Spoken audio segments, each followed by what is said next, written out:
Baik, bismillahirrahmanirrahim. Assalamualaikum warahmatullahi wabarakatuh. Bagaimana rekan-rekan atau adik-adik yang masih stay di PPDB online ya, khususnya ke Provinsi Jawa Barat. Kali ini saya akan mereview dari beberapa adik-adik yang meminta bagaimana cara mengisi data di persyaratan khusus ya. Oke, rekan-rekan, sebelumnya tentunya rekan-rekan atau adik-adik sudah mengetahui dulu data-data yang ada di link pendaftar.ppdb.distrik.jabarprov itu harus sudah terisi dengan benar atau sudah statusnya itu ada sudah ya, ada bacaan sudah. Nah, nanti kalau data itu semua sudah lengkap, baik itu biodata misalkan raport kemudian ranking, itu harus sudah diisi, kemudian persyaratan umumnya pun itu harus sudah terisi dengan baik ya. Nah, nanti rekan-rekan tinggal login aja di pendaftar melalui akun pendaftar ya, seperti ini. Nah, kemudian kita cek ya, apakah biodata dan rapor atau di menu biodata dan rapor itu sudah terisi ya. Contohnya ini kita bisa klik biodata.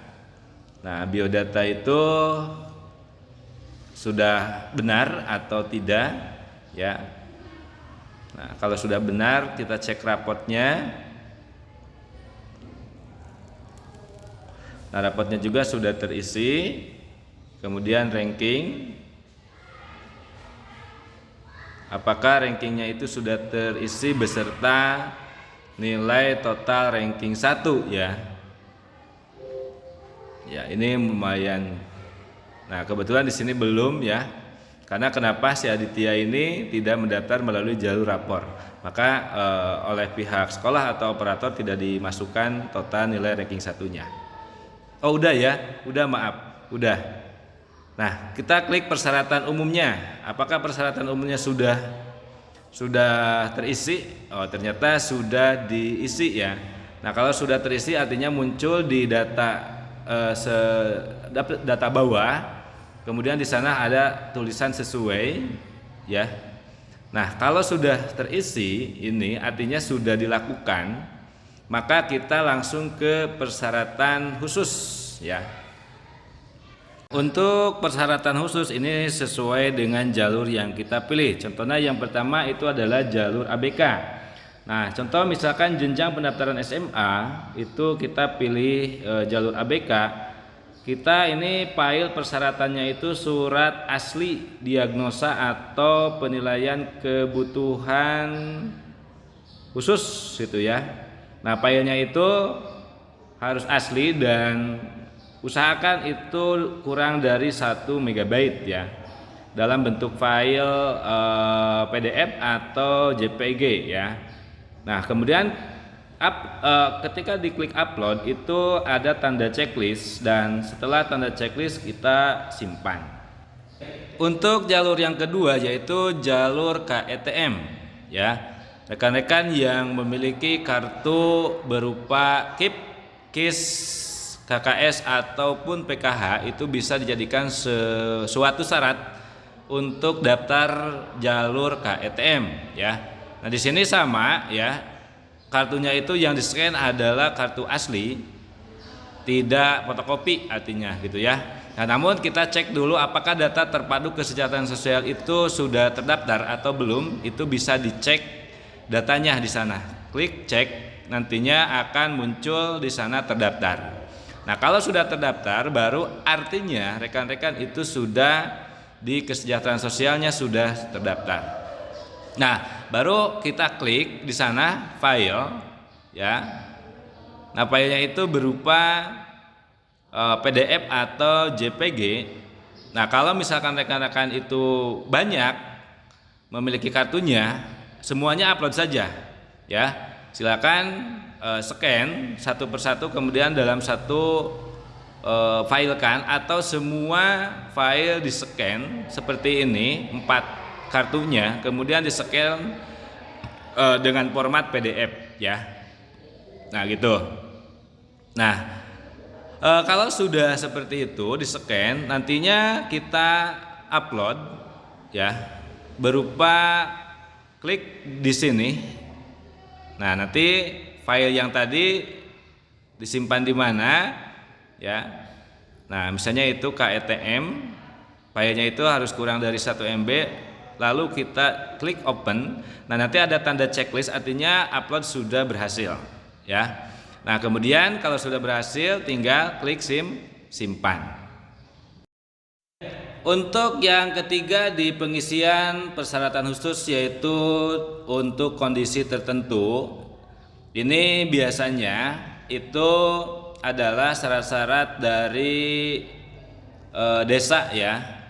Kalau misalkan kita atau rekan-rekan itu atau adik-adik pada daerah yang mana kena bencana gitu ya, atau ada orang tua yang bertugas sebagai tenaga penanganan COVID-19, itu juga bisa dipakai gitu ya.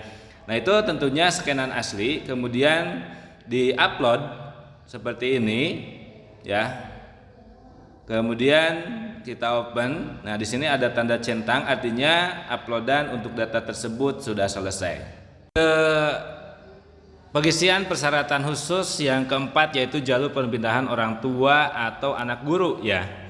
Nah kalau misalkan orang tua kita itu pegawainya mutasi gitu ya, mutasi itu pindah ke kabupaten lain ya. Jadi di sini ada 2 ya, yaitu jalur atau tipe pendaftaran perpindahan orang tua ataupun anak guru. Nah ini di sini 5%, yang masing-masing perpindahan itu 2,5%, anak guru itu 2,5%. Ya kalau misalkan perpindahannya itu tidak ada, artinya jalur perpindahannya tidak ada, maka otomatis 5%-nya itu anak guru gitu ya. Nah apa saja yang diupload di dalam persyaratan khusus ini? Yang pertama itu adalah surat tugas ya, surat tugas pindah atau mutasi. Kalau tipe pendaftarannya adalah perpindahan orang tua atau mutasi ya, sama diupload surat mutasinya, kemudian ada tanda centang, baru itu sukses ya, kemudian disimpan. Nah untuk tipe anak guru ini tidak membedakan apakah itu PNS ataupun guru honorer. Yang jelas di sini ada surat tugas sebagai guru. Kalau di swasta maka SK yayasan, dan yang kemudian yang kedua itu adalah sertifikat pendidik. Itu lebih akurat ya, lebih valid. Jadi kalau PNS itu tentunya SK penugasan di sekolah tersebut sebagai guru, yaitu SK golongan terakhir ya, bisa jadi. Kemudian di sini sertifikat pendidik juga dimasukkan ya. Masing-masing diupload ya. Masing-masing diupload. Nah, di sana ada surat tugas mengajar atau bekerja dari pimpinan. Artinya biasanya kalau PNS itu SK golongan terakhir, kalau di swasta itu SK dari kepala yayasan. Kemudian yang kedua adalah sertifikat pendidik, itu juga sama harus diupload. Karena kenapa?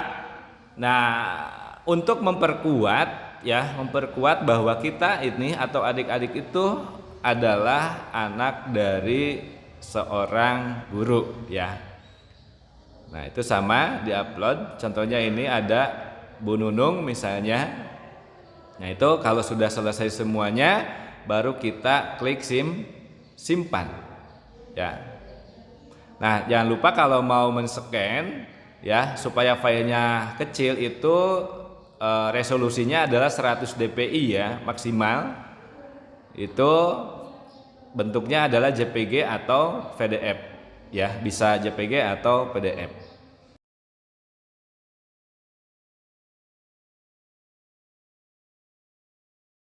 Baik, untuk yang kelima ya, ini melalui jalur prestasi kejuaraan. Nah, di sini untuk prestasi jalur kejuaraan ini ada beberapa kejuaraan, misalnya Kemdikbud, Kemenag ya, kemudian ada Pramuka, ada Hafiz Quran, ada WJLRC ya. Nah, itu semua kejuaraan ini diakui untuk PPDB online di Jabar ini. Misalnya saja di sini untuk kejuaraan Kemdikbud atau Kemenag ya, misalnya nama prestasinya itu adalah O2SN. Kemudian kategorinya bisa dipilih apakah itu tunggal atau bergu. Nah, pelaksananya itu apakah berjenjang atau tidak berjenjang ya. Nah, ini peringkat kota berapa, ranking berapa, kemudian peringkat provinsi juga kalau ada itu berapa gitu ya. Nah, masing-masing di sini harus diupload ya. Nah, sertifikatnya harus diupload. Kemudian adik-adik atau rekan-rekan juga harus mempersiapkan foto saat mengikuti kegiatan ya.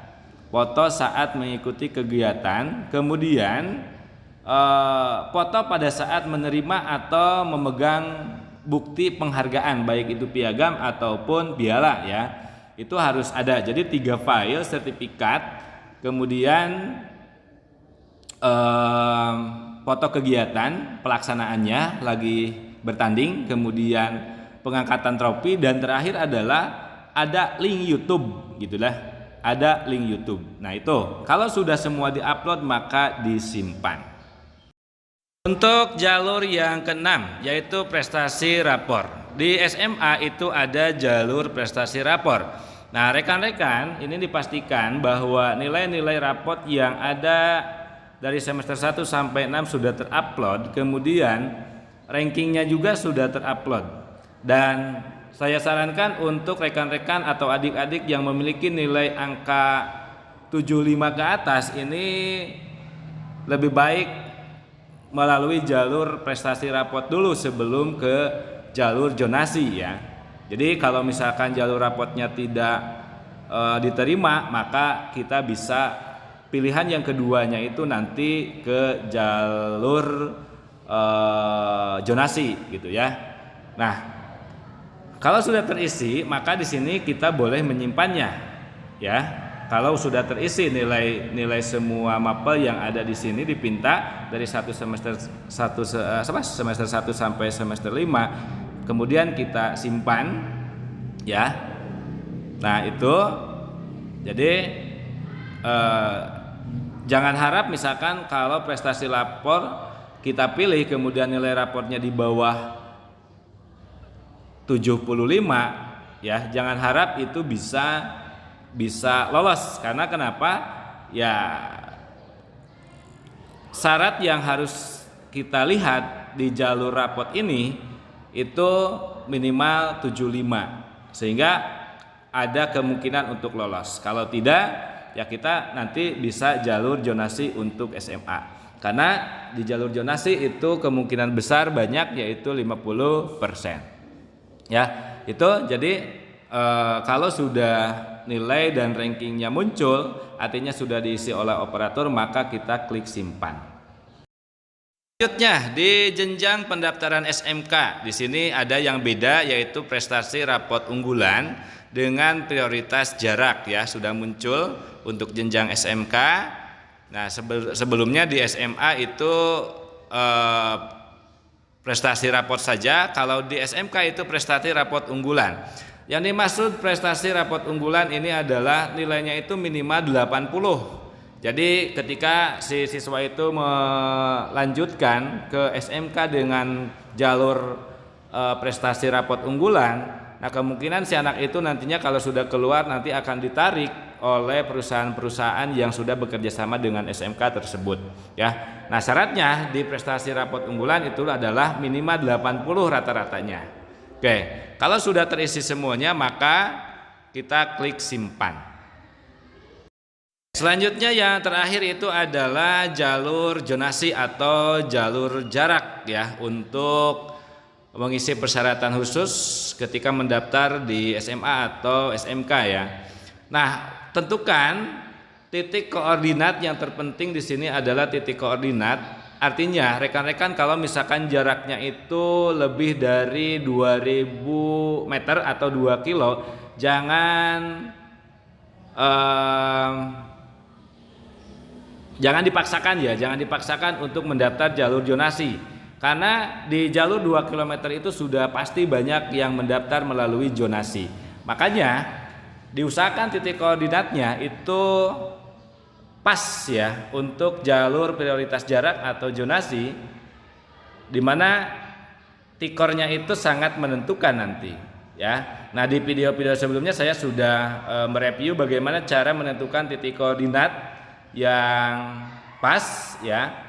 Yang terpenting kalau misalkan tidak ada titik koordinat di tempat tinggal kita, itu boleh titik koordinat desa itu sendiri gitu ya.